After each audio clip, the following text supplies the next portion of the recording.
Hello,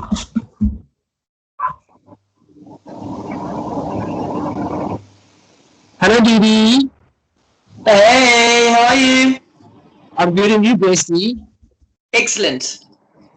Good. Excellent. So listen, just for the people that are actually watching these videos, I don't know how many there are. Maybe there's someone that's watching for the first time today that hasn't watched the first two. Just remind them quickly about why we call each other bestie after knowing each other for such a short period of time. Aiden thinks that he's the world's best friend, or he's attempting to, but when he befriended me, I told him that the title was already taken, and I stick with that. So But you basically, do you. It's okay. so So basically, Aiden wants to be the world's best friend. So I decided to try and become the world's best friend, and I started adding people on Facebook. Anyone that Facebook said you may know, I started adding. And Didi was one of the first people that actually like responded in like a positive way, and that I made real friends with. I've made real friends with a few people since then, but she was the first one, and it was just ironic that the first person that I become friends with says, "Noiku, I'm already the world's best friend. We've got competition." So basically, like, Didi's the first person that's also like really like helping me by doing these videos. She's definitely bought into the idea, and the fact that she thinks she's the world's best friend and she's still willing to help me be the world's best friend, I think is super cool. So I've been thinking, Yeah. what are we going to call these conversations that we have? Because the first one I called Friends Meet Didi, and then I did Meet Didi Take Two. But what are we going to call? Because we can do these indefinitely, I hope. Yeah. What are we going to call them? Well, I don't know. You see, I think we should probably communicate beforehand and discuss what we're going to be talking about, because we just wing it all the time, which is not a bad thing. Well, I was actually going to ask you what you wanted to talk about today, because last week I spoke about what I wanted to talk about. I was going to tell you about my new friend, but then it didn't work out like I wanted to. Yes, we're still friends, but it happened like this. They had this beautiful vegan soap product giveaway, and I just thought it was a really beautiful thing. Yeah. And I just said, well, and it was even like after the sort of the time was up for entry or whatever. I just said, well, what a beautiful gesture, in these horrible times. Thanks for making people smile. And the next day he contacted me and said, but listen, it is yours. You can have it. And I was like, wow, cool. Nice. So I was supposed to go and pick it up yesterday, but it was Day of Reconciliation. And coincidentally, he relocated to George, which is 10 kilometers from me. So looking to start up this vegan shop. Well, it's basically like sort of vegan care products, like body care and housekeeping products and stuff like that. So sort of like eco-friendly, biodegradable, vegan stuff, which is really cool. Yeah. So, but now I couldn't show you the pretty things. So sorry. So you can telling me about it is fine, but I'm more interested to hear that you made a new friend. Yeah. Yeah. So yeah, that's it. That's it. So I was thinking that if you didn't like have something that you specifically wanted to talk about, something that I want to talk about. So I've got this big lofty goal of having a reality show, right? And if I have a reality show, I'm going to have to be 100% transparent and open and honest about everything in my life. And what I'm realizing is that even though I've got these big awesome goals of trying to be the world's best friend, the thing that is most relevant and real and something that I need to be engaged with like right now is my mental health. So I've been thinking that my vlog series that I've been doing on I Hate Being Bipolar, It's Awesome, needs to probably be the first story that I focus on. Like, so Winter Foreign is going to be lots of different stories. It's going to be all the stories of me helping my friends, me becoming the world's best friend, the different businesses that we start together, all that kind of stuff. But I think the first one because I'm struggling so much at the moment, I think I have to focus on healing my mental health situation. And that coincides with me going public with it right now, which is a goal which doesn't have to be immediately, but I think it's important for my future growth and my ultimate mental well-being is for me to go off medication one day. And Agreed. so I kind of need to re-look at my mission with my vlogs, because I was calling myself a bipolar advocate and I was trying to create awareness and stuff and try and normalize like bipolar in our society by starting conversations about it.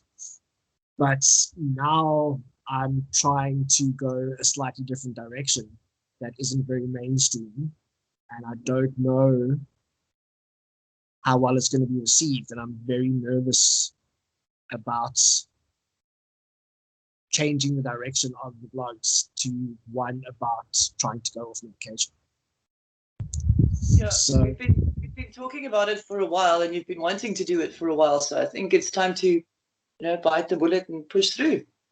for something that I found, so that, remember that video that I sent you? So anyone watching this that would like to understand why I'm wanting to go off my medication one day, please watch a YouTube series. There's a YouTube channel called Bipolar or Waking Up, and there's this guy called Sean Blackwell, originally from Canada, who now lives in Brazil, and he's just created these amazing videos. First one is a series of 5 where he tells his story, but then he's got all different videos, and he's like, basically, since he had his first, he calls it a bipolar crisis, he doesn't call it a manic episode, but basically ever since then he's dedicated his life to trying to understand it, and his philosophy on it is very different to the mainstream. And I've just found out, I watched a series of 6 videos last night, that he's actually taken all his study and training and he's put together a healing retreat for bipolar people. And you can either go and do it where he stays in Brazil at this hotel that he's found that works perfectly for it, or if you can provide a suitable venue, he will travel to you. Wow. So I think I found what I want to raise money for. Yeah.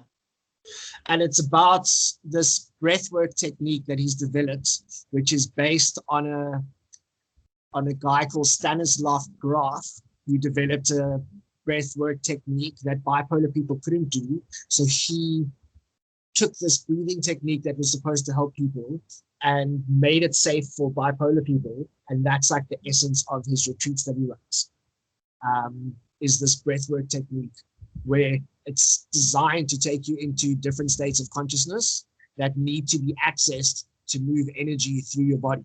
And yeah, I saw, like, in some videos, they showed some clips of people that are going through it. It looks pretty intense.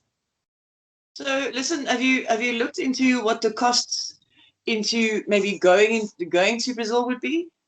I haven't even looked into the costs. I finished watching the last video at about 1 a.m. last night. I was super tired. So I'm going to look into it, but just the fact that I know that it exists. The only thing that I don't like about it, and this is something that I have to look at myself and try and understand why I feel like this, is he incorporates 4 different things into his healing modality, and one of them is psychiatry. So in the beginning of his YouTube channel, his videos were like, yeah, bipolar is a sacred experience and you shouldn't be on medication, etc., etc., etc. But now, as he's like dedicated his life to it more and more, he's realized that psychiatry actually has a role to play in keeping people safe in the world the way that it is at the moment.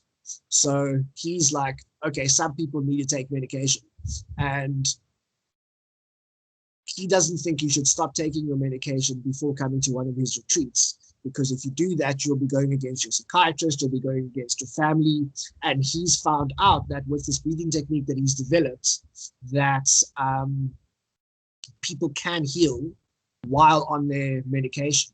And then once they've done a retreat, then they can go to their psychiatrist and say, please, can you start reducing my meds? Yeah, we know of it. Yeah, so he's saying that you should have the healing process while on meds, and then you can come off meds, and he says you should be fine after that. I still want to have a final episode. Like, I'm very drawn to the idea of having one last episode and documenting it and putting that out into the world. Like, I really feel strongly that I'm supposed to do that. So I don't know if I did his retreat while on medication and then came off medication, if an episode would ever come, because an episode, I believe, gets sent to us as a healing experience. So if we've done the healing in a safe, organized way in a retreat, then maybe an episode won't come. And I feel like I really want to have another episode. You really want it? Yeah, like, am I being selfish and irresponsible by wanting to have one more before I die? Well, like I said to you the last time, it would be the responsible thing to have almost like a medicine team, you know, to have somebody around, to have a GP and to have a psychiatrist and to have people on your team that can guide you through this, because normal people like me, I wouldn't know what to do. I wouldn't know if what's happening is right or wrong, or, you know, so it would be good to have people like that on your side, just for your safety. But what do you think of going to do the retreats? Do you think it's a good idea? I think it's a fantastic idea. Even if it means that I'm not have another episode. Look, if the episode is what you want, then, well, that's obviously not going to work for you, because you won't be going through an episode there. That will have to be your decision, eh? Yeah. If I can get enough money together and I can get enough people in my team, then I think I could do it. I really do it. Because I want to pay people to be able to take the time to. Yeah, I think in all of this, and everyone that you've spoken to about it, the common thing is basically everyone is concerned for your safety. Yes. That's basically it. Everyone is worried about your safety. Because nobody really knows what's going to happen, hey? I mean, you don't even know what's going to happen. It's unpredictable. So it is risky. Maybe if you can connect to him and speak with him a little bit, you know? I should reach out to him. Yeah. Imagine if he wanted to be part of my team. Imagine if he was first prize. That would be first prize. Imagine if he was like, okay, let me actually witness one last manic episode and like see everything that it's about. Yeah, let me come to the deepest, darkest, wildest Africa and see the last episode. Yeah. Well, you know, it's not going to hurt reaching out to him and asking maybe asking his opinion wouldn't be a bad thing, you know? Sounds like he's going to say, don't go off your medication, which I really want to do. I think ultimately you want to get off of it, but it's just the way of going about it that you need to think about, I think. So there's two ways. There's stay on my medication, go to a retreat, and then slowly come off. That's the safest, most responsible way, clearly. You know what I mean? Here's a guy who's been researching it since 2007, and he's dedicated his life. He's done specific training to be able to do this breath work that I tried to explain to you earlier. He's like a bipolar expert. Yeah. You know what I mean? He's dedicated his life to being able to run these retreats. So the safest, most responsible way is through Sean Blackwell. But there's this big part of me that really wants to have another episode. And I've got to look at that. I've got to see what that's about. You know what I mean? There's something that you mentioned the other day. Oh my God, we're running out of time. We're 30 seconds. Damn it. Okay. Well, we'll chat again. Till next time. Okay, guys, if you've been watching, thank you so much. This is Conversations with Friends. I think we'll call it that. Adin and Didi. Much love. Speak to you soon. Love you.